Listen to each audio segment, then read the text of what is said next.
हमें तो अपनों ने लूटा, गैरों में कहाँ दम था, मेरी किश्ती वहाँ डूबी जहाँ पानी कम था। हाँ, यह एक फिल्म का डायलॉग है, लेकिन यह डायलॉग भिवानी महेंद्रगढ़ लोकसभा के कांग्रेस प्रत्याशी राव दान सिंह पर स्टिक बैठ रहा है। पहली बार अपना लोकसभा चुनाव लड़ रहे राव दान सिंह अपने ही गढ़ में हार गए। राव दान सिंह जिले की चारों विधानसभा सीट हार गए। वह अपनी विधानसभा को भी नहीं बचा पाए।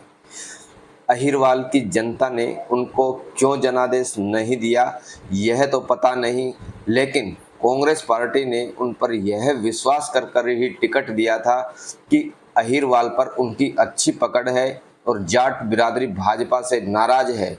अगर कुछ कसर रही तो अनुसूचित जाति का जो वोट है वो पूरी कर देगा, जिससे उनकी सीट निकल जाएगी। लेकिन सियासत की इस लड़ाई में वो अपनों से ही धोखा खा गए, जिनमें पार्टी के नेता भी शामिल हैं। बता दें कि महेंद्रगढ़ भिवानी लोकसभा क्षेत्र में जाट और अहिर डोमिनेंट कास्ट हैं। जाट लगभग 4.5 लाख तथा अहिर 3.5 लाख वोट हैं। कांग्रेस पार्टी इस लोकसभा से लगातार 3 बार जाट समाज से संबंध रखने वाली और पूर्व मुख्यमंत्री चौधरी बंसीलाल की पोत्री को टिकट देती आ रही थी। पिछली 2 योजना से श्रुति चौधरी चुनाव हार रही थी। इस बार पार्टी ने टिकट बदलकर अहिरवाल के नेता राव दान सिंह को टिकट दिया था। शुरुआत में उनको टिकट मिलने से अहिरवाल में पूरा जोश था, लेकिन यह जोश चुनाव तक बरकरार नहीं रहा। इस वजह से वह यह चुनाव हार गए। चौधरी धर्मवीर सिंह को पूरी लोकसभा से 5,88,644 वोट मिले, जबकि दान सिंह को 5,47,154 वोट मिले। राव दान सिंह यह चुनाव 41,510 मतों से हार गए।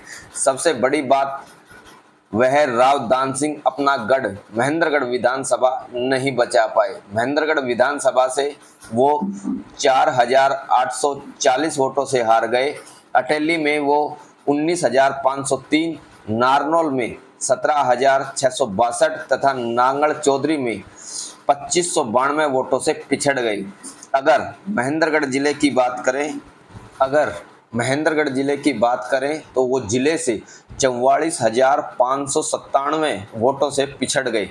दान सिंह को उम्मीद थी कि महेंद्रगढ़ जिले से वो कम से कम 50,000 की लीड अवश्य लेंगे, लेकिन उनके अपने ही लोग उनको दगा दे गए। जबकि जाटलैंड में वह बाडा, चरखी दादरी और लोहारू में लीड लेकर निकले थे।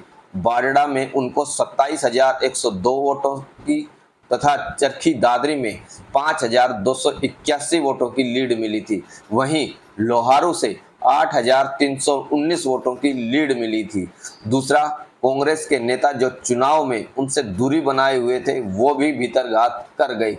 वे कौन कौन नेता थे यह सभी को पता है। कांग्रेस प्रत्याशी राव दान सिंह ने अपनी हार को स्वीकार कर लिया। हारने के बाद उन्होंने भीतरघात को लेकर कहा कि अगर किसी ने भीतरघात किया है तो आने वाले विधानसभा चुनाव में उनके साथ वैसा ही रसूख किया जाएगा और पार्टी में भी अपने लेवल पर कार्रवाई करेगी। चुनाव के परिणाम आ रहे हैं और आपने चुनाव लड़ा है, कैसा चुनाव रहा? ये सबसे पहले तो मैं सारे जितने भी मतदाता हैं उन सब भाइयों का, छत्तीस बिरादरी के साथ उनका दिल की गहराई से धन्यवाद करता हूँ कि उन्होंने अपने प्रयासों में कोई कमी नहीं छोड़ी। जीत हार राजनीति में चलती रहती है, मैं इस बात को ज़्यादा महसूस नहीं करता क्योंकि it's part of political life. और कांग्रेस बहुत अच्छे तरह से परफॉर्म किया है। कांग्रेस ने आज मात्र एक तरह से देखा जाए 20,000 वोट इधर से इधर आ जाते तो हम चुनाव जीत जाते। सिर्फ 20,000 का फासला रहा है, तो ये 20,000 का फासला लोगों के दिल का फासला नहीं है, ये मतों का फासला है। दिल हमारे मिले हुए हैं, कोई बात नहीं, कमी रहेगी होगी, हो सकता है हमारी कोई कमी नहीं होगी, बट यह है कि हरियाणा के अंदर आज 5-5 कुर्सी स्पष्ट नज़र आ रही हैं और जो कई कैंडिडेट और भी जीतने वाली पोजीशन में थे बड़े थोड़े मार्जिन से हारे हैं। तो ये बात मान के चलिए कि अगली सरकार कांग्रेस के लोगों ने बनाने का मन बना लिया है और देश के अंदर भी राहुल जी के नेतृत्व के अंदर जहाँ हमारी 54-52 सीटें थी वहाँ 100 सीटें हुई हैं और हमारा जो इंडिया गठबंधन है वो आज इस पोजीशन के अंदर है कि भाजपा की चूड़ें हिला रखी हैं। तो देर सवेर सरकार बनाने की भी कोई परिस्थिति अगर आती है इस तरह की, तो क्योंकि भाजपा बहुमत तो खो चुकी है। ये 400 पार का नारा देने वाला उनकी झूठ साबित हुई और 400 पार का नारा लोगों के सामने आ चुका।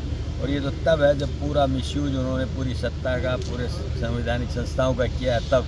अगर ये ना होता और फेयर इलेक्शन सही तरह से होता तो मैं समझता हूँ कि आज सरकार कांग्रेस की बनी हुई हो। क्षेत्र के लोगों को एक उम्मीद थी राव दान सिंह से, उस उम्मीद की नज़र से वो देख रहे थे, इतना जो प्यार मिला। अब उस उम्मीद को पूरा कैसे किया जाएगा क्या विधानसभा चुनाव में? देखिए ये तो आगे की प्रक्रिया है, 3 महीने बाद चुनाव होने वाले हैं।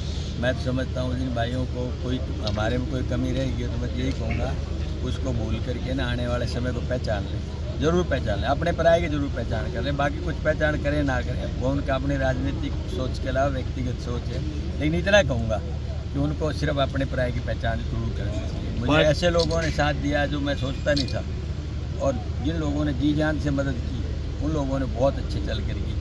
तो कमी शायद हमारी तरफ से रही हो कोई, वरना तो मैं समझता हूँ कोई कामयाबी में कमी नहीं थी। जी तोड़ करके लोगों ने मदद की, ऐसी धूप में, गर्मी में, पसीने के अंदर भीगते हुए 4-4 घंटे लेट होकर के लोगों ने बड़ी मन से मदद की है। मैं उनका धन्यवाद करता हूँ और मैं ज़िंदगी में उनका एहसान सदा मेरे सर पे रहेगा। कभी वक्त आएगा तो मेरे से प्रयास जरूर रहेगा, शायद कर्ज तो नहीं उतार पाऊँ लेकिन ब्याज समेत उतारने का प्रयास। पार्टी के अंदर भीतरघात की कहीं कोई सूचना?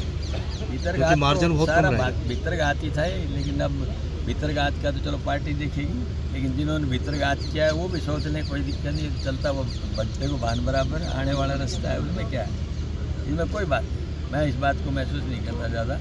उम्मीद अब विधानसभा पे है कि विधानसभा को लेकर क्षेत्र की जो सेवा करना चाहते थे वो विधानसभा पे नजरें। बिल्कुल 100%। जब आदमी एक फील्ड से जाता है तो हमेशा दूसरी फील्ड पे जाके अपना युद्ध की तैयारी कर देता है। हम तो उन्हीं में से एक अनुशासित सिपाही हैं, पहले भी लड़ाई लड़ते रहे, आगे भी लड़ाई लड़ेंगे।